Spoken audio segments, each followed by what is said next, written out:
नमस्कार, जोहार। आई चलते हैं झारखंड की ताज़ा खबरों की ओर, लेकिन उससे पहले अगर आपने अभी तक इस चैनल को सब्सक्राइब नहीं किया तो कर लें, जिससे कि आपको झारखंड की ताज़ा खबर रोजाना मिलती रहे। पहली और बड़ी खबर, झारखंड में नियोजन नीति नहीं बल्कि खनन व्यवसाय के लिए भी अलग से बनाई जाएगी स्थानीय नीति।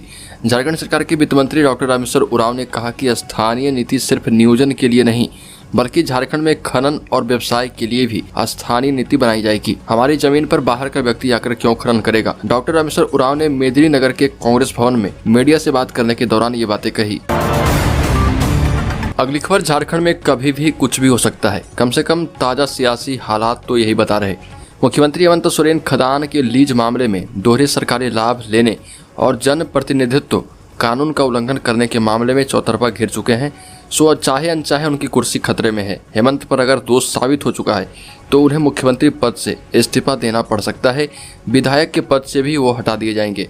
ऐसे में झारखंड सरकार बुरी तरह संकट में घिर जाएगी। झारखंड मुक्ति मोर्चा, कांग्रेस और राजद गठबंधन को मुख्यमंत्री के लिए नया चेहरा झारखंड में तलाशना होगा। आपको बता दें कि झारखंड के मुख्यमंत्री खदान मामले में फंस चुके हैं और उनकी जांच भारत सरकार ने शुरू कर दी है। झारखंड के मुख्यमंत्री हेमंत सोरेन पर अपने नाम से पत्थर खदान का लीज लेने के मामले में मंत्रालय ने ये संज्ञान लिया है।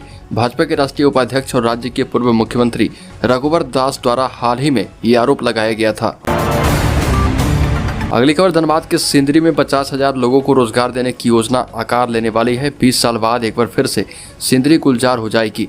जून 2022 में सिंदरी हिंदुस्तान उर्वरक व रसायन लिमिटेड से नीम कोटेड यूरिया और अमोनिया का उत्पादन शुरू हो जाएगा। यह खाद कारखाना झारखंड राज्य का इकलौता हर्बल खाद कारखाना होगा, जहां रोज 6000 टन खाद का उत्पादन किया जाएगा।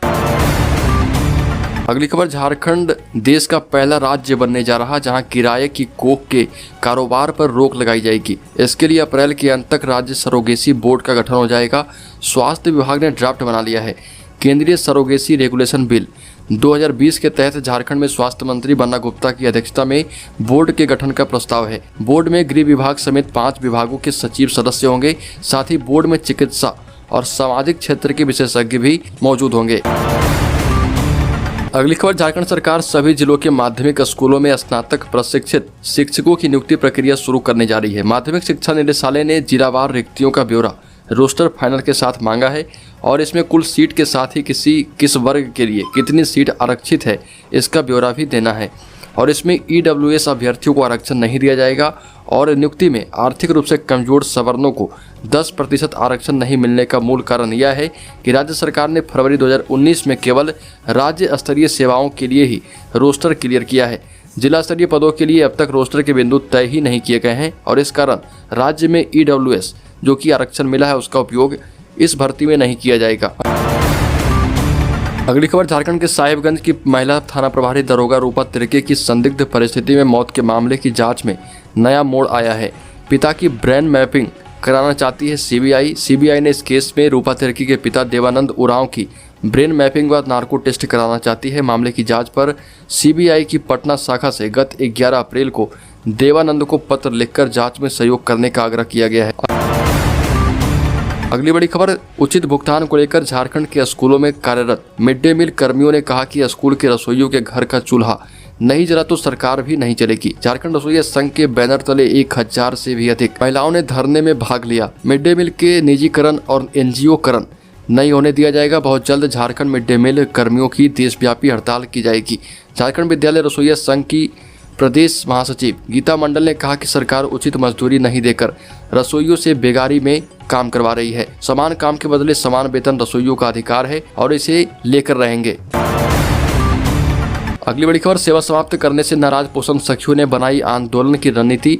राज्य के 6 जिलों में नियुक्त की गई पोषण सखियों की सेवा 1 अप्रैल से रद्द कर दी गई है। पोषण सखी संघ ने इस बार बड़ी मीटिंग की है। संघ के अध्यक्ष ने कहा कि 2016 में पोषण सखी की बहाली की गई थी। उनसे आंगनबाड़ी सेविका की तरह ही काम लिया जाता रहा और वही उन्हें अचानक हटाने से हजारों परिवारों का भविष्य खराब हो चुका है। पोषण सखियों ने कहा कि शिक्षा मंत्री जगन्नाथ महतो पोषण सखियों के साथ अन्याय कर रहे। उन्होंने 24 मार्च को ही आश्वासन दिया था कि पोषण सखियों की सेवा बरकरार रखी जाएगी, लेकिन ऐसा नहीं हो रहा और जल्द ही पोषण सखी जगन्नाथ महतो से मिलकर बात करेंगे। अगली बड़ी खबर, झारखंड में अंतिम बार प्रोन्नति से भरे जाएंगे पंचायत सचिव के पद। दलपतियों के लिए बड़ी खुशखबरी। झारखंड में एक बार फिर प्रोन्नति के आधार पर पंचायत सचिवों के पद भरे जा सकते हैं। ये वो पद होंगे जो 2 बार परीक्षाओं से चयनित अभ्यर्थियों के अलावा रिक्त होंगे। पूर्व में ऐसी व्यवस्था थी, लेकिन 2017 के बाद नए दलपतियों की नियुक्ति की मांग भी हो गई, जिससे कि दलपतियों को पंचायत सचिव के पद पर प्रोन्नति का मार्ग अवरुद्ध हो गया। अब एक बार फिर से इसकी संभावना बनती दिख रही है और विभागीय सचिव राहुल शर्मा ने इससे संबंधित प्रस्ताव को अपने स्तर से आगे बढ़ा दिया है। अगली बड़ी खबर, झारखंड में 1932 खतियान को लेकर झारखंड के शिक्षा मंत्री ने कहा कि 1932 खतियान आधारित स्थानीय एवं नियोजन नीति बपौती अधिकार है झारखंडियों का और इसे कोई रोक नहीं सकता। लोग जिसके विरुद्ध कर रहे वो छुटभैया नेता है। सरकार के स्वास्थ्य मंत्री बन्ना गुप्ता के द्वारा मैथिली अंगिका भोजपुरी भाषा का समर्थन करने का सवाल जब पूछा गया शिक्षा मंत्री से, तो शिक्षा मंत्री ने ये बातें कही। वही जेएमएम विधायक लोबिन हेम्ब्रम और सीता सोरेन के अलग राह पर नाराजगी को लेकर कहा कि सब कुछ पार्टी में ठीक है। शिबू सोरेन पार्टी के सब कुछ है। भाजपा के कुछ लोग सरकार को अस्थिर करने में लगे हैं, लेकिन कामयाब नहीं हो पाएंगे। अगली बड़ी खबर, केंद्रीय राज्य शिक्षा मंत्री सह कोडरमा की सांसद अन्नपूर्णा देवी ने हेमंत सरकार पर जमकर हमला बोला। अन्नपूर्णा देवी ने कहा कि झारखंड की हेमंत सरकार राज्य हित में नहीं बल्कि व्यक्तिगत हित में काम कर रही। राज्य सरकार के क्रियाकलाप से लोगों में भारी नाराजगी है। राज्य की जनता इस बात को भलीभांति समझ चुकी है कि इस सरकार से राज्य चलने वाला नहीं है। गिरिडीह परिसदन भवन में पत्रकारों से बातचीत करते हुए बातें अन्नपूर्णा देवी ने कही। अगली खबर, लोहरदगा में 120 घंटे के बाद इंटरनेट सेवा बहाल की गई है। जिले के सदर थाना क्षेत्र के हिरही गांव में 10 अप्रैल को रामनवमी जुलूस में हुए पथराव के बाद से बंद इंटरनेट सेवा 120 घंटे यानी 5 दिनों के बाद बहाल कर दी गई। रात लगभग 12 बजे से पुनः इंटरनेट सेवा शुरू होने से लोगों ने राहत की सांस ली है। घटना से पहले सांप्रदायिक हिंसा से उत्पन्न हुए तनाव को जिला प्रशासन हर प्रकार से सुलझाते हुए शांति व्यवस्था कायम करने की दिशा में निरंतर कार्यरत है। इस क्रम में गांव से लेकर मोहल्ला तक अधिकारियों की उपस्थिति में शांति समिति की बैठक कर लोगों से शांति सौहार्द बनाए रखने की अपील की जा रही। अगली खबर, झारखंड की राजधानी रांची में ताबड़तोड़ गोलियां चली। शहर के हिंदी पीढ़ी इलाके की पार्षद सवाना खातून के पति रिंकू खान की गोली मारकर हत्या कर दी गई। आपको बता दें कि जहां अज्ञात अपराधियों ने हिंदी पीढ़ी में बंसी चौक के पास वारदात को अंजाम दिया। पूरी घटना सीसीटीवी कैमरे में कैद है। पत्नी रांची नगर निगम के वार्ड नंबर 17 की मौजूदा निर्वाचित पार्षद है। सीसीटीवी फुटेज में साफ साफ दिख रहा कि एक ही दिशा से 2 बाइक पर सवार होकर आगे पीछे कुल 4 लोग आ रहे थे। इस दौरान कैमरे के ठीक नजदीक आने के बाद पीछे से आई बाइक पर बैठा व्यक्ति आगे चल रही बाइक पर बैठे व्यक्ति पर गोलियां चला रहा। अगली खबर, यूक्रेन पर रूस के हमले और चीन में बेकाबू होते कोरोना को कंट्रोल करने के लिए लगाए गए सख्त लॉकडाउन का सबसे अधिक असर भारत के ऑटोमोबाइल इंडस्ट्री पर दिख रहा। झारखंड भी इससे अछूता नहीं है। लग्न शुरू हो चुका है। इसके बावजूद रांची सहित राज्य भर का ऑटोमोबाइल सेक्टर डाउन है और रांची में मनपसंद कार की वेटिंग लिस्ट 6 माह से अधिक है। वहीं प्रीमियम बाइक की वेटिंग भी 3 माह से अधिक हो चुकी है। यह स्थिति वाहनों में लगने वाले सेमीकंडक्टर चिप की कमी से है। सेमीकंडक्टर की किल्लत कोरोना काल से चल रही थी, लेकिन रूस यूक्रेन युद्ध से चिप आपूर्ति पूरी तरह से ठप है। अगली खबर, धनबाद शहर की 4.5 लाख की आबादी को जल्द ही 55 MLD पानी मिलेगा। इसके लिए पेयजल एवं स्वच्छता विभाग ने ट्रायल शुरू कर दिया है। इसके तहत मैथन डैम से 55 MLD पानी भेलाटाड़ वाटर ट्रीटमेंट प्लांट को भेजा गया है। इसी वजह से शहर की जल मीनारों को भी आम दिनों से ज़्यादा पानी मिला और वहां से भी विभिन्न मोहल्लों में ज़्यादा पानी सप्लाई किया जा रहा। पहले दिन का ट्रायल काफ़ी हद तक ठीक रहा है। इस दौरान कोई समस्या सामने नहीं आई है। विभाग के मुताबिक अगले कुछ दिनों तक इस तरह का ट्रायल किया जाएगा।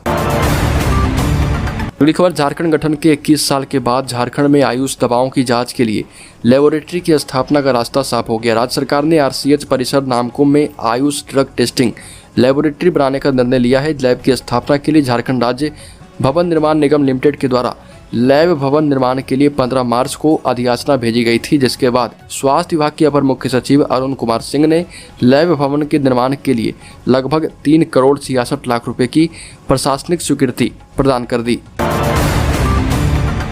अगली खबर, झारखंडी भाषा खतियान संघर्ष समिति राज्य के तत्वाधान में 19 अप्रैल को EF मैदान टाटी सेल्वे में खतियानी महाजुटान का कार्यक्रम आयोजित किया गया था। निर्वाचन आयोग द्वारा पंचायत आदर्श चुनाव आचार संहिता लागू हो जाने के कारण महाजुटान कार्यक्रम के लिए अनुमति नहीं मिलने के कारण कार्यक्रम अगले आदेश तक स्थगित कर दिया गया है। सलाहकार समिति की बैठक में यह निर्णय लिया गया है। अगली खबर, ई श्रम कार्ड के लाभ बढ़ाए गए। ई श्रम स्कीम के जरिए श्रमिकों को सरकार आगे चलकर पेंशन का लाभ देने की तैयारी में है। ई श्रम कार्ड के जरिए मजदूरों को इलाज के लिए भी आर्थिक सहायता दी जाएगी। गर्भवती महिला श्रमिकों को बच्चे के भरण पोषण के लिए राशि भी दी जाएगी। बच्चों की पढ़ाई के लिए भी सरकार आर्थिक सहायता ई श्रम कार्ड के जरिए मुहैया करवाएगी। मजदूरों को मकान बनवाने के लिए सरकार की ओर से आर्थिक सहायता दी जाएगी। इस योजना के जरिए केंद्र और राज्य सरकार की योजनाओं का लाभ सीधा अकाउंट में पहुंचाया जाएगा। ई श्रम कार्ड अगर आपने नहीं बनवाया है तो ई श्रम कार्ड जरूर बनवाएं अगर आप उस लायक हैं तो। अगली खबर, किसानों की आर्थिक सुरक्षा के लिए शुरू की गई पीएम किसान सम्मान निधि योजना की 11वीं किस्त का पात्र किसानों का बेसब्री से इंतजार है। जल्द ही किसानों के बैंक खातों में पीएम किसान की 11वीं किस्त ट्रांसफर होगी। इस योजना के तहत पात्र किसानों को एक साल में 3 बार 2000 रुपये की किस्त दी जाती है। इस साल में 6000 रुपये किसानों के खाते में ट्रांसफर होते हैं। आपको योजना की यह किस्त मिलेगी या नहीं, यह आप लाभार्थियों की लिस्ट में अपना नाम देखकर पता लगा सकते हैं। पीएम किसान के पोर्टल पर जाकर योजना के लाभार्थियों की लिस्ट आप देख